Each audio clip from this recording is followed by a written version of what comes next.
Salton Sea, located in the heart of California's rich Colorado River Delta, has been part of the region's lifeblood and heritage for many centuries.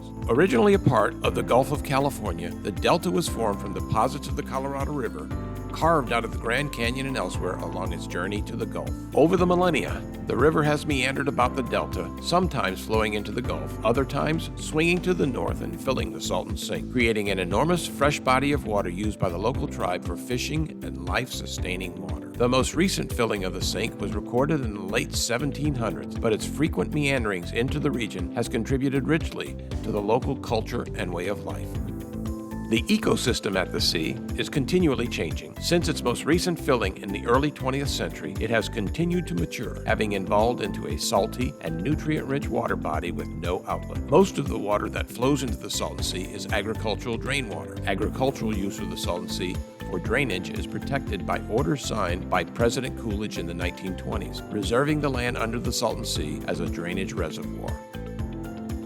Over time, the salinity in the Salton Sea has continued to increase, and recent measures of salinity exceeded 6%. By comparison, water brought into the valley from the Colorado River averages around 0.7% salinity, and seawater around 3.5%. Over the next 50 years, salinity is expected to increase fivefold due to the continued and increasing evaporation of seawater. This increase in salinity has and will continue to dramatically affect the types of life the sea can sustain. The idea to import Colorado River water to California's Delta region was first advanced by Dr. O.M. Wozencraft in 1859, who invested much of his adult life and all of his financial resources pursuing the idea, but died in 1877, his vision unrealized. However, in 1893, Charles Rockwood and the California Development Company picked up where Wozencraft left off, first by appropriating substantial, high-priority Colorado River water rights, then by diverting its flows into the Imperial Valley beginning in 1901. Unfortunately, in 1905, temporary measures developed to increase canal flows during the winter months proved inadequate to hold back the river when the spring floods arrived, and the entire flow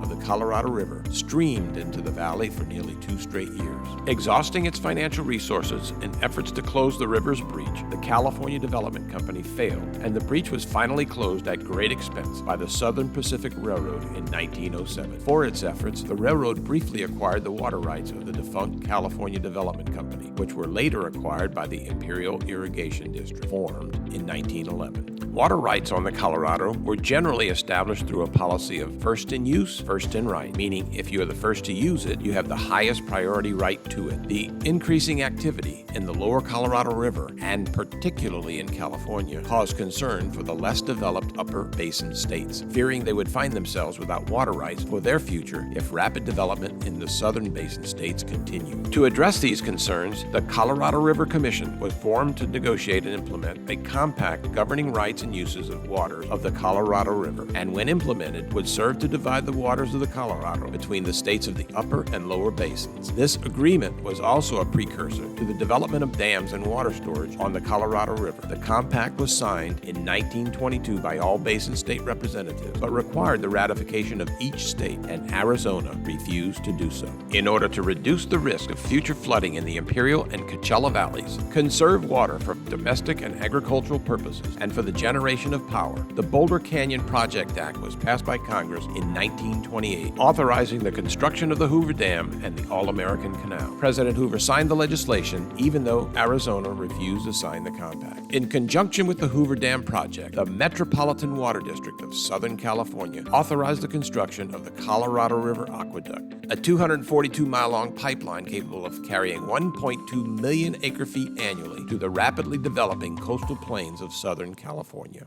Subsequently, Arizona sued California in a series of lawsuits that spanned from 1934 up to 2000, which resulted in a court's decision that required the state of California to stay within its 4.4 million acre-foot allocation. Under this allotment, water allocations to urban customers in Southern California would be reduced by half, and the capacity of the Colorado River Aqueduct would become significantly underutilized. A series of agriculture to urban water transfer agreements, collectively known as the Quantification Settlement Agreement, or the QSA, were signed in 2003 as a mechanism to achieve California's 4.4 plan.